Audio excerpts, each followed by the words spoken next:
자, 오늘은 승부욕이 불러일으키는 그 비참한 말로라고 하는 내용에 대해서 한번 얘기를 해보려고 합니다. 불만이 많은 사람들이 있어요. 그러니까 불만이 많은 사람들, 어디를 가나 불만이 있고 누군가의 단점을 잘 보는 사람들, 똑똑한데 시니컬한 사람들, 그런 사람들 있죠. 똑똑한데 다른 사람들을 다 잘 칭찬하는 사람들도 있고요. 똑똑하면서 시니컬한 사람들도 있습니다. 똑똑하면서 다른 사람들을 잘 칭찬하는 사람들이 훨씬 정신적으로 높은 레벨의 사람이에요. 똑똑할 수는 있는데 인격 수양은 덜 된 거죠.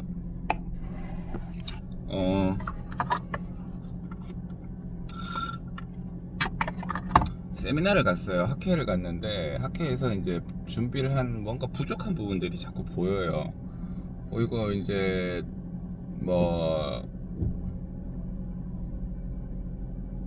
그러니까 이제 다른 사람들이 무리지어서 이렇게 얘기를 하는데 막 떠드는 거예요. 그리고 떠드니까 그런 것도 막 되게 싫고 막 그럴 수 있죠. 제가 그랬습니다. 근데 그 이면을 보면 저는 혼자예요. 그리고 그 사람들은 그룹화되어 있어요. 그쪽 지역 사람들이 저는 이제 타지에서 이쪽으로 온 지 오래됐으니까, 그래서 이제 서울이 원래 고향인 친구들은, 사람들이랑 이런 사람들은 자기 동료들이 많이 같이 오거든요. 그래서 그렇게 하기도 하는데 저는 이제 세미나 들 때 혼자인 경우가 많았어요. 그러니까 그런 것들이 싫었는데, 근데 사실은 알고 보면 나도 다른 사람들이랑 같이 그룹화해서 와서 즐겁게 세미나를 듣고 싶다, 이런 소망이 더 컸습니다. 그러니까 질투지, 질투. 승부욕이라고 하는 거는 승부욕. 되게 위험합니다. 그러니까 마약 같은 거예요. 단기간 내에 결과를 확 증가시킬 수는 있는데 다른 사람들을 다 적으로 봅니다. 다른 사람들을 전부 다 적이라고 생각하게 됩니다.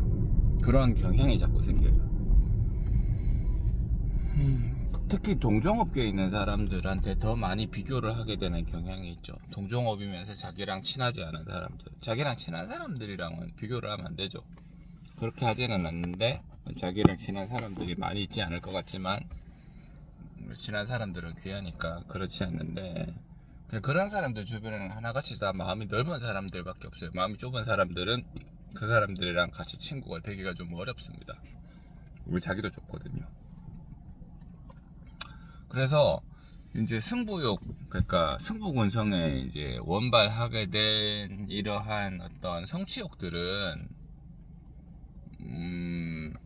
자꾸 타인의 단점을 보게 만듭니다. 쟤는 이게 안 돼, 쟤는 이게 안 돼, 쟤는 이게 안 돼. 그러니까 정신승리 같은 거죠. 어떻게 보면 내가 그 경지에 도달하지 못하니까 얘들을 자꾸 까내리는 겁니다. 질투의 일환이라고 보면 되겠어요. 그래서 자기가 분명히 괜찮은 사람인데, 자기는 사회적 지위도 괜찮고 돈도 잘 벌어요. 우리 일반적인 성인들은 사회적 지위가 다 괜찮죠. 어디 가서 욕먹는 사람들 아니잖아요. 어디 가서 뭐 하면 누구다 하면 예 안녕하세요 하면서 서로 인사하고 이렇게 할 수 있는 사람들이잖아요.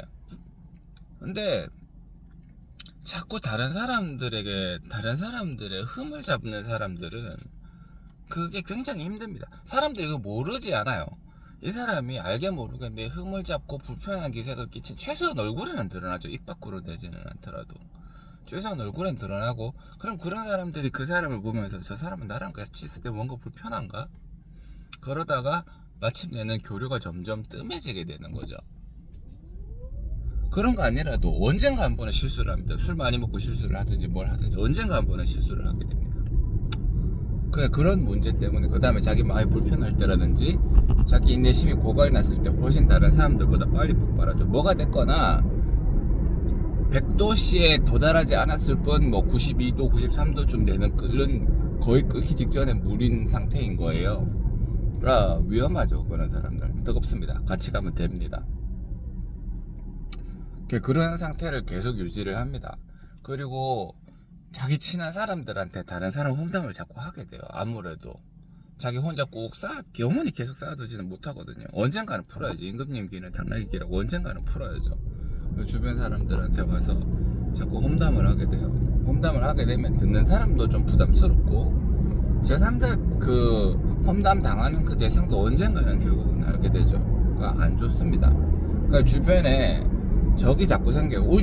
우선 나부터가 싫어요. 나부터 그 사람 근처에 가는 게 싫어요. 그러니까 친구를 하나씩 둘씩 없애는 거예요. 친구가 될 가능성이 있었던 사람들을 하나씩 둘씩 셋씩 끊어 나가고 오래된 친구라도 뭐 하여튼 수가 틀리면 끊어버리는 거예요. 그렇게 점점 멀어져 가는 겁니다. 그렇습니다. 성취욕에 의해서 시작된 이러한 문제들은 사람을 끝끝내 고립시키고 그 사람을 굉장히 부정적이고 불만이 많은 사람으로 만듭니다.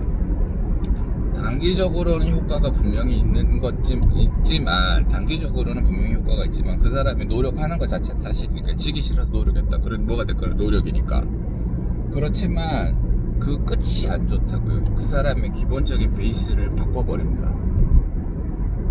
그렇습니다.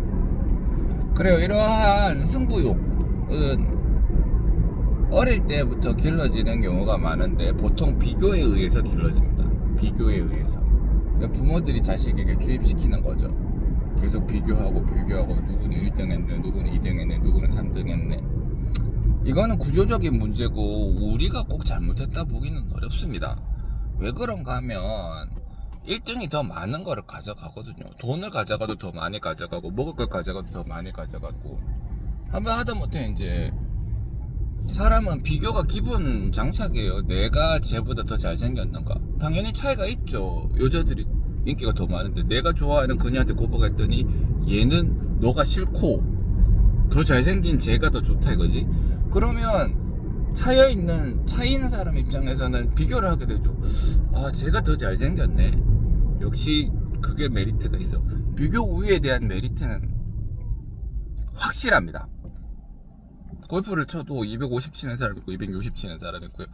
비교 우위는 확실해요. 거기에 따른 메리트는 확실합니다. 금메달이랑 은메달은 상금이 다르고 사람들의 기대도 다르고 광고 들어오는 양도 다르고 모든 게 다르죠. 그 사람들이 비교하는 거를 기본적으로 장착하는 거는 어쩔 수가 없어요. 그거는 뭐 우리의 교육이 잘못됐다 이런 게 아니라 본능입니다. 본능적인 거예요. 위너 텍스터. 뭐 동물의 세계에서도 가장 힘센 수컷이 모든 암컷을 거느리고 나머지는 뭐 찌그러져 있는 거죠. 그렇지만 그럼에도 불구하고 우리는 이러한 경쟁으로 인해서 원발되는 이러한 상황들에 대해서 극복을 할 필요가 있어요. 1등이 못 되는 한. 근데 1등은 못 됩니다. 왜냐하면 모든 영역에서 다 1등을 할 수는 없거든요. 내가 뭐 수학을 잘했는데 국어도 잘하고 영어도 잘하고 다 1등 할 수는 없는 거예요. 전교 1등 했다 쳐. 전국 1등 할 수는 없는 거예요. 전국 1등 했다 쳐. 공부 빼고 운동에서도 전국 1등 할 수가 있어요? 공부 전국 1등 하는 애가 운동도 전국 1등 할 수 있나요? 아니면 이성 친구를 사귀는데 전국 1등을 할 수가 있나? 돈 버는데 전국 1등을 할 수가 있나? 예, 결국은 자기가 1등을 못하는 영역이 나와요. 어쩔 수 없잖아. 그래요. 그래서 그 승부욕은 반드시 한계를 맞이하게 됩니다.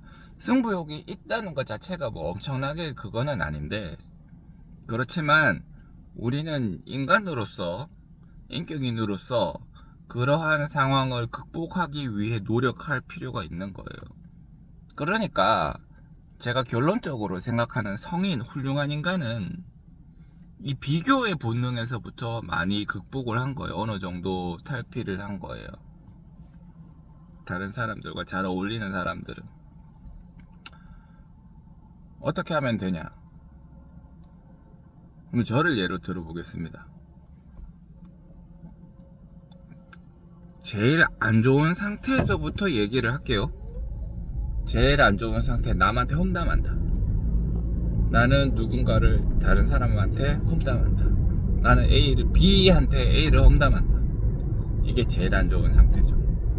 자, 그러니까 일단 험담하는 네 입을 꾹 다뭅니다.